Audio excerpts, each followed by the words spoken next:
Delhi police नवंबर के महीने से ही लगातार जो इलीगल इमिग्रेंट्स हैं और उसमें भी खास तौर पर बांग्लादेशी और रोहिंग्या जो हैं उनकी खोज में जगह जगह पर जहां पे भी वल्नरेबल पॉकेट्स हैं वहां पर तलाशी अभियान चला रही है।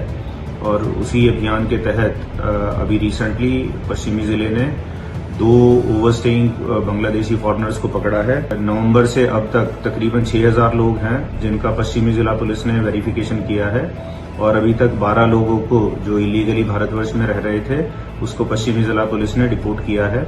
दिल्ली में अवैध बांग्लादेशी और रोहिंग्या घुसपैठियों के खिलाफ लगातार रेखा सरकार का एक्शन मोड शुरू हो चुका है। दरअसल आपको बता दें कि गृह मंत्री अमित शाह के निर्देश के बाद दिल्ली पुलिस ने अभियान छेड़ दिया है जिसके तहत जो अलग अलग एरियाज में अवैध तरीके से बांग्लादेशी और रोहिंग्या घुसपैठी रह रहे हैं उनका बाकायदा वेरिफिकेशन किया जा रहा है। जी हां, इस वक्त की बड़ी खबर सामने आ रही है जहां पर दिल्ली पुलिस ने एक मुहिम चलाया है जिसके अंतर्गत वो दिल्ली के अलग अलग एरिया में जहां ज्यादातर रोहिंग्या और बांग्लादेशी रहते हैं उनके डॉक्यूमेंट्स को खंगाल रही है और वेरीफाई कर रही है कि क्या ये इलीगल है या फिर लीगल तरीके से भारत में रह रहे हैं। सीधे तौर पर आपको बता दें कि पिछले दिनों दिल्ली के मुख्यमंत्री रेखा गुप्ता और गृह मंत्री अमित शाह के बीच एक मीटिंग हुई थी और इस मीटिंग में ही इस बात को लेकर के बाकायदा गृह मंत्री की ओर से कमांड दी गई थी। खास तौर से दिल्ली पुलिस को यह आदेश दिया गया कि जितने भी लोग यहां पर अवैध तरीके से रह रहे हैं जिनके पास फर्जी डॉक्यूमेंट्स है उनको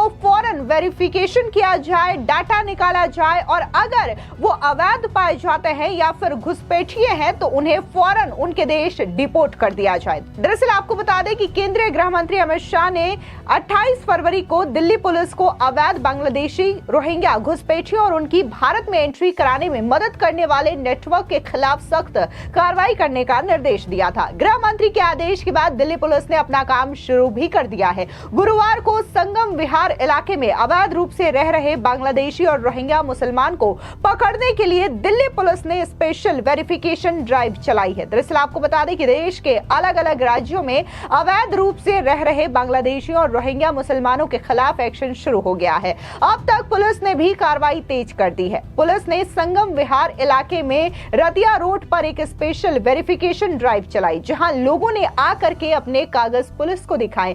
दिल्ली पुलिस ने इलाके के लोगों को फिजिकली बुला करके सभी के डॉक्यूमेंट्स खंगाले और जो भी डाटा उनसे मिला उससे कलेक्ट किया जा रहा है। इस बीच आपको बता दें कि जिस तरीके से दिल्ली पुलिस ने यह काम किया है उसकी सराहना बीजेपी के विधायक कपिल मिश्रा ने भी की है। दरअसल आपको बता दें कि कपिल मिश्रा का कहना है कि जितने भी घुसपैठिए बसाए गए हैं पिछली सरकारों की ओर से उसे अब एक एक करके बीजेपी सरकार में निकाला जाएगा। दरअसल आपको बता दें कि बीजेपी के नेता कपिल मिश्रा ने सोशल मीडिया साइट एक्स पर पोस्ट करते हुए कहा कि गृह मंत्री अमित शाह, मुख्यमंत्री रेखा गुप्ता निश्चयबद्ध है कि दिल्ली में पिछली सरकारों के बसाए हुए घुसपैठिए अब नहीं बचेंगे। अवैध रूप से रह रहे बांग्लादेशी और रोहिंग्या घुसपैठियों को पकड़ने के लिए दिल्ली पुलिस की स्पेशल ड्राइव।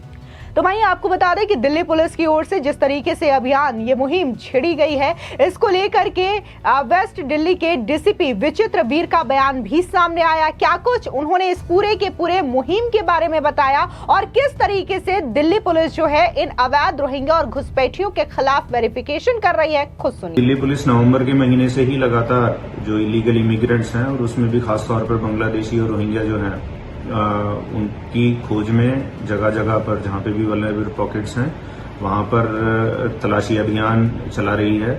और उसी अभियान के तहत अभी रिसेंटली पश्चिमी जिले ने 2 ओवरस्टेइंग बांग्लादेशी फॉरेनर्स को पकड़ा है जिनके नाम सजल मियां और मोहम्मद अली हैं। ये दोनों लोग एक वैलिड वीजा पर किसी समय पे भारतवर्ष में आए थे लेकिन उसके बाद वीजा एक्सपायर होने के बाद भी ये यहां से वापस नहीं गए और एक सूचना जो प्राप्त हुई उसके आधार पर इनको पंजाबी बाग थाने के मादीपुर इलाके से हमारी टीम ने गिरफ्तार किया है और डिपोर्टेशन की जो एक वैधानिक कार्रवाई है वो शुरू कर दी गई है। और जो मैं बताना चाहूंगा कि नवंबर से अब तक तकरीबन 6000 लोग हैं जिनका पश्चिमी जिला पुलिस ने वेरिफिकेशन किया है और अभी तक 12 लोगों को जो इलीगली भारतवर्ष में रह रहे थे उसको पश्चिमी जिला पुलिस ने डिपोर्ट किया है। ये प्रक्रिया आगे भी जारी रहेगी। इस बारे में कोई भी यदि आपको किसी प्रकार की सूचना मिलती है कि किसी एक जगह पर पश्चिमी जिले में इलीगल इमिग्रेंट्स रोहिंग्या, बांग्लादेशी या फिर किसी और नेशनलिटी के रह रहे हैं तो कृपया करके पुलिस कंट्रोल रूम को सूचित करें और हम लोग उस पर प्रॉपर जांच करेंगे और जो भी कार्रवाई जरूरी होगी वो अमल में लाएंगे। धन्यवाद। दरअसल आपको बता दें कि Delhi police special verification drive के तहत उन इलाकों में जा रही है जहां पुलिस को रोहिंग्या, मुसलमान या फिर अवैध रूप से रह रहे बांग्लादेशियों के होने का शक है।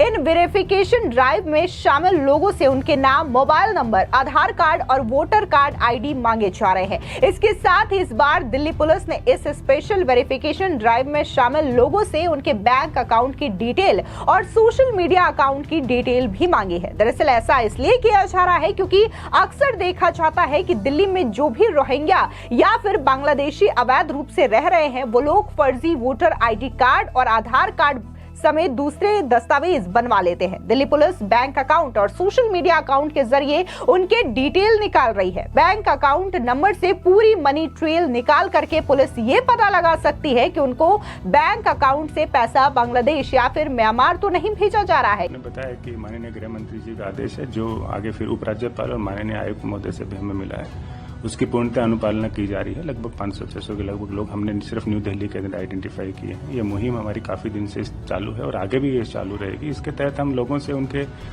जो भारतीय आई कार्ड्स हैं, आइडेंटिटी कार्ड हैं, उनको हम उनसे कलेक्ट करते हैं, उनका एंटीसीडेंट वेरीफाई करते हैं, देखते हैं और जहां का वो बताते हैं कि हम यहाँ के रहने वाले हैं, ये उनको फिर फर्दर वहां जाकर फिजिकली वेरीफाई किया जाता है ताकि जो इलीगल हैं उनको वेरीफाई किया जा सके और उनको सूटेबल लीगल एक्शन उनके खिलाफ लिया जा सके। और इसी के तहत जो आपने बताया था वो उन्हीं माननीय गृह मंत्री उपराज्यपाल साहब के आदेश की पालना करते हुए ही इस चीज को आगे बढ़ाया जा रहा है। सर, अब तक कितने लोग आप लोगों ने जैसे कि आइडेंटिफाई किया और किस तरह से ये लोग, अगर जो लोग इसमें जो फर्जी तरीके से जो डॉक्यूमेंट बनाते हैं फिर फर्जी तरीके से अपनी डिटेल्स देते हैं, तो उसके बारे में थोड़ा डिटेल में। ये एक डिटेल वेरिफिकेशन का प्रोसेस है। इसके तहत हम जो डॉक्यूमेंट्स हैं जैसे आधार कार्ड है या राशन कार्ड हैं जो बनाए जाते हैं भारतीय आइडेंटिटी को एस्टैब्लिश करने के लिए, उनको हम कॉपी लेते हैं उनकी और फिर उनको फर्दर वेरीफाई करते हैं कि जहां से ये बता रहे हैं कि हम यहां से बिलोंग करते हैं क्या वास्तव में वहां से बिलोंग करते हैं और उनकी 2-3 जनरेशन तक को वेरीफाई करने के बाद में ये एसरटेन किया जाता है कि जो कह रहा है वो सत्य है या असत्य है और उसी के हिसाब से उनके ऊपर लीगल एक्शन लिया जाता है। अभी तक मैंने जो आपको बताया कि हमने लगभग 500 या 600 लोगों को आइडेंटिफाई किया हुआ है, उनका वेरिफिकेशन प्रोसेस अभी कंटिन्यूअसली चल रहा है। लगभग 200 में के लगभग उनके कागज लिए जा चुके हैं और बाकी का भी अभी कुछ दिन और लगेंगे। हम सबका डिटेल वेरिफिकेशन करके इनका कागज लेके आगे बढ़ेंगे। सर, ये काफी डिस्पाई ड्राइव है क्योंकि इसमें लगातार आप डॉक्यूमेंट लेते हैं, उसको फिर पूरा आगे तक वेरीफाई करते हैं और खुद जा जाके आप लोग मुहिम चला रहे। कल भी देखा था कि नई दिल्ली के कई जगहों पे आप लोग की टीम जो है वो पहुंची थी। लगातार मॉनिटर करिए, लोगों से बातचीत भी करिए ताकि इसको कोई मिसअंडरस्टूड ना समझे। तो नहीं, निश्चित ही मिसअंडरस्टूड की कोई बात नहीं है। ये कंप्लीट प्रोसेस सिर्फ इलीगल इमिग्रेंट आइडेंटिफिकेशन के लिए है। इसीलिए ही हम बंदे का एंटीसीडेंट कि वो कहां से बिलोंग करता है, जो वो कह रहा है क्या वो सत्य है, उसको पहले वेरीफाई करेंगे। उसको वेरिफिकेशन के बाद में अगर इलीगल पाया जाएगा हम उसके ऊपर एक्शन लेंगे ताकि किसी भी जेन्युइन आदमी को परेशानी ना हो। बट हाँ, इलीगल इमिग्रेंट्स को आइडेंटिफाई करना और उनके ऊपर लीगल एक्शन लेना आवश्यक है। और इसकी जो आपने बताया था माननीय गृह मंत्री उपराज्यपाल साहब की तरफ से हमें डायरेक्शंस हैं और ये सब इन डायरेक्शन को लीगली पूर्णतः कंप्लाई किया जाएगा और इनके ऊपर एक्शन लिया जाएगा। या फिर वहां से कोई पैसा मंगाया तो नहीं जा रहा है, यानी कि न सिर्फ जो अवैध रूप से रोहिंग्या और बांग्लादेशी यहां पर रह रहे हैं उनके वोटर ID, आधार कार्ड, पैन कार्ड, जो भी डॉक्यूमेंट्स होते हैं उनकी तलाशी तो ली ही जा रही है। इसके अलावा बकायदा पुलिस जो है उनके बैंक अकाउंट का डिटेल भी मांग रही है, साथ ही सोशल मीडिया अकाउंट्स के डिटेल भी मांग रही है। आपको बता दें कि अक्सर बहुत सारी चीजें, बहुत सारी घटनाएं ऐसे देखने को मिलती है जहां पर महज एक सोशल मीडिया साइट में पोस्ट के जरिए हिंसा भड़क जाती है या फिर घटना होने के चांसेस भी बहुत ज्यादा होते हैं ताकि दो समुदायों में ये झड़प हो सके। ऐसे में भी खास तौर से दिल्ली पुलिस की नजरें जो है इन अवैध घुसपैठियों के बैंक अकाउंट के साथ साथ उनके सोशल मीडिया अकाउंट पर भी है। इसी के साथ ही बहुत सारी ऐसी खबरें सामने आती है कि कैसे इन अवैध घुसपैठियों के जरिए जो बैंक अकाउंट होते हैं उनसे मनी ट्रेल होता है, यानी कि मनी जो है इधर से उधर किया जाता है। तो इस पर भी रोक लगाई जा सके या फिर फिर इनके अकाउंट को वेरीफाई किया जा सके कि कहीं इनके अकाउंट से जो पैसे हैं उनका इधर उधर तो नहीं होता, या फिर जो हवाला के जरिए पैसे ट्रांसफर किए जाते हैं वो चीजें तो नहीं होती। तो इन तमाम चीजों को लेकर के लगातार पुलिस जो है वेरिफिकेशन अभियान चला रही है। बस इन्होंने कहा कि सिर्फ सर्वे होनी है, पता चले थाने में कि कितने मुस्लिम हैं यहाँ पे, इस विषय में हमें मालूम हुआ है, बस इसके आगे नहीं। अब क्या मैसेज है, क्या मैटर है, हमें नहीं पता। डॉक्यूमेंट आधार कार्ड, पहचान पत्र, पैन कार्ड सारे हमारे पास हैं। हाँ, पीछे गांव से जहाँ से हैं वहाँ का एड्रेस हमने बता दिया। दिक्कत कुछ नहीं है, हम साफ सुथरे हैं। आप लोगों ने तो जब हम 30 साल से रह रहे हैं, 32 साल। हाँ, सन 91 के बाद में आया था घर से, जब राज्य भर्ती होती उसके उनके बाद ही आया था मैं। अब मुझे इतने साल हो गए, मैं यहाँ 30 साल सिलाई की दुकान कर चुका हूँ। अब तो ये बच्चे बड़े हुए तो एक परचूनी की दुकान मैंने खोल दी कि बच्चे बेकार घूम रहे थे। हाँ, एक लड़का मेरा बेंगलोर रहता है, वो टाटा पावर में सिलेक्ट हुआ है तो वो वहाँ गया है इसके ट्रेनिंग पीरियड।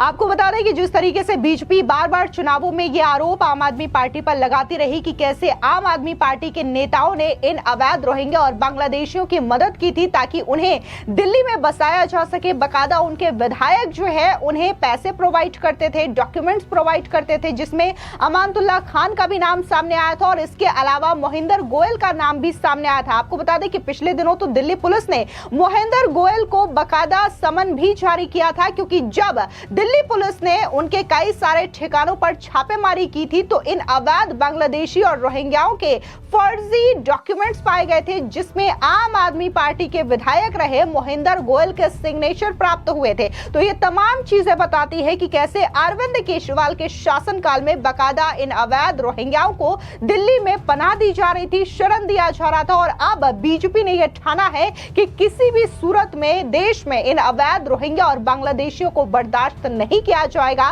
बल्कि उन्हें वापस वेरिफिकेशन करके उनके देश डिपोर्ट किया जाएगा। फिलहाल इस खबर पर आपकी क्या राय है, कमेंट सेक्शन में जरूर बताएं। धन्यवाद।